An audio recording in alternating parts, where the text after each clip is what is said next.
Ассалаумағалейкум бәріңізге. Қалайсыңдар? Бүгін бірінші рет американский ресторанға, үлкен компанияға жұмысқа бара жатырмын. Итальянский кухня Брио деген.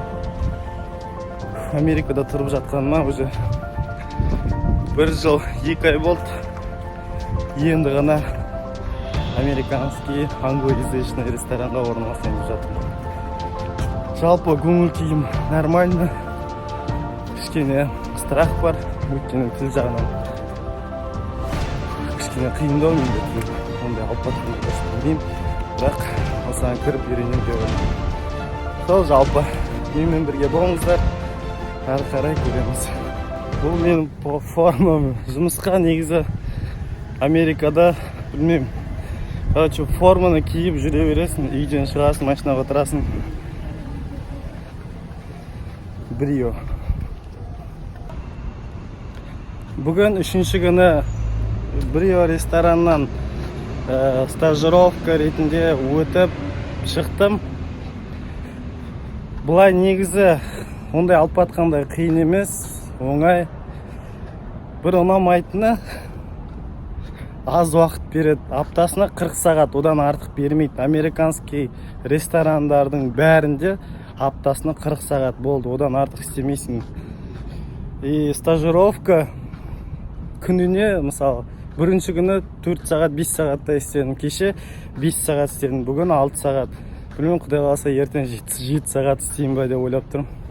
Мына жақта жұмысты американский общество, американский ортада негізі сағатты өте қатты бағалайды. Сондықтан аптасына 40 сағаттан асырмайды ешқашанда любой компания. Өйткені 40 сағаттан асырып істейтін болсаң, жұмысты саған овертайм төлеу керек болады. Мысалы, сен сағатына $20 алатын болсаң, бір аптада мысалы 50 сағат істейтін болсаң, соның 40 сағатына $20 төлейді, қалған 10 сағаты $30 төлейді. Ондай компанияға невыгодно. Сондықтан мына жақта старается всегда 40 сағат, аптасынан 40 сағат болды. Ары қарай боссың, кез келген жұмыс жасауға болады. Бір плюсы, егерде сенде жұмыс болатын болса. Сол жалпы жұмыстан үйге келдім. Осы ары қарай қараңдар, барымша жазып, ақпарат айтуыма тырысам. Бұлай негізі ұнап жатыр, жұмыс нормально, бейімделіп, үйреніп кететін болсам.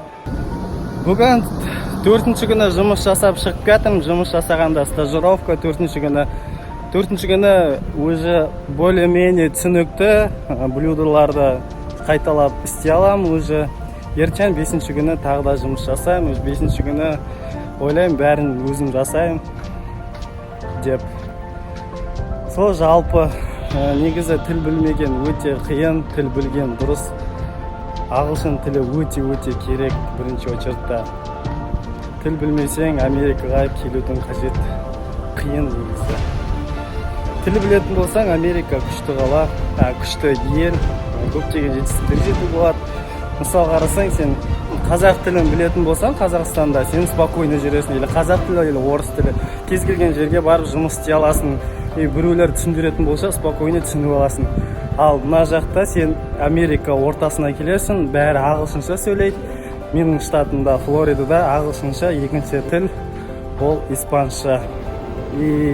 Мысалы, саған ағылшынша түсіндіргісі келеді, егерде сен түсінбейтін болсаң, түсінбейсің ағылшынша. Қиын, сол жағы. Ал егерде ағылшын тілін білетін болсаң, кез келген жұмысқа барып істей алам, істеймін десең, любой жұмысты істеуге болады. Жұмыс табуға да болады. Интернетте жұмыс жетеді, егерде сен конкретно ағылшын тілін шарит ететін болсаң, компьютер шарит ететін болсаң. Тіл білетін болсаң, жұмыс толып тұр деп айтқым келеді Америкада. Егерде тіл білмейтін болсаң, тек қана орыс тілдес орталарда жүресің, орыстармен әңгіме соғасың, солардың арасында жүресің, солар қандай жұмыс предлагать етеді, соны істейсің. Ағылшын тілін білетін болсаң, мысалы, YouTube-тан неше түрлі информациялар тыңдауға болады. Мысалы, қосасың YouTube-қа. Мысалы, қазіргі кезде орыс тілдес информация көп. Біздің жақта СНГ-да екінші. Америкада ағылшын тілін білетін болсаң, сен кез келген, мысалы, как найти работу в Америке деп жазасың, мысалы, ағылшынша бәрін полностью. Или ағылшынша, мысалы, сабақ оқысаң да короче айтканда, ағылшын тілін білетін болсаң, көптеген жетістікке жетуге болады. Сол ағылшын тілі, араб тілін үйренген тоже жақсы. Не тағы да. Сол жалпы негізі неше түрлі тілдерді үйренген артық етпейді, өмірде көптеген есіктер ашылады. Сол тілмен не істейтін болсаң, білетін болсаң, орыс білетін болсаң, Россияға бара аласың, ағылшын тілін білетін болсаң, почти бүткіл мирға бара аласың, араб тілін білетін болсаң, араб елдеріне бара аласың, испан тілін білетін болсаң, Южный Америкаға бара аласың. Сол сияқты негізі тілге байланысты сен сол елге барып жұмыс жасай аласың. Сол елдің экономикасы қандай, сенің уровень де сондай болады.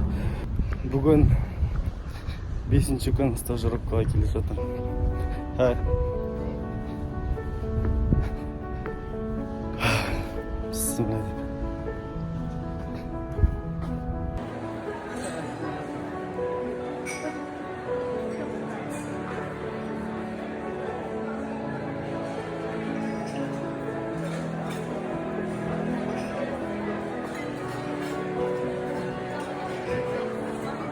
Бүгін 5-ші күні жұмыстан шықтым, жұмыс жасап, стажировка өтіп.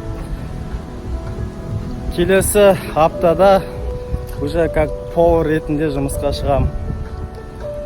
5 күн стажировка, ертең алда уақытта тағы да суббота күні таңертеңгі стажировка өтем. Өйткені таңертең завтрак дайындаймыз. Сол, вроде бәрі нормально. Давайте, менімен бірге болыңыздар, тағы ары қарай көреміз. Hasan.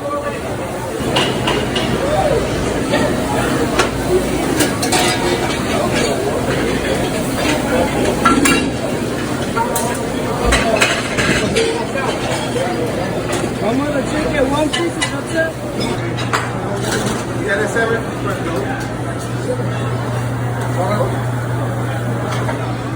I see that 5-ounce chicken.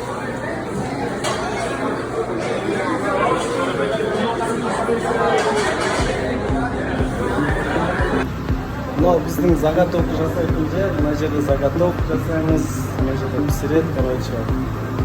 А мына жерде дисваша, жуатын жер. Ар жақта қазір көрсетейін. Мына жерде қалаған сок, не ішейін болады, чай. А мына жерде біздер тамақ дайындаймыз полностью.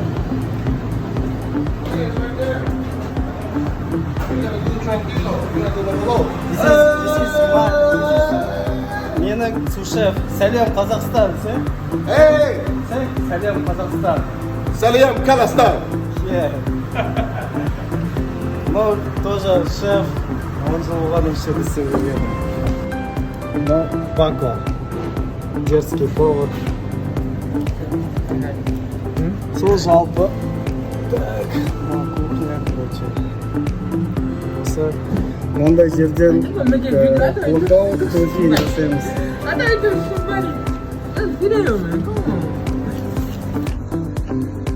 Сол қазір жұмысқа кетіп бара жатырмын. Погода тема. Где-то 20 градустың айналасында шығар.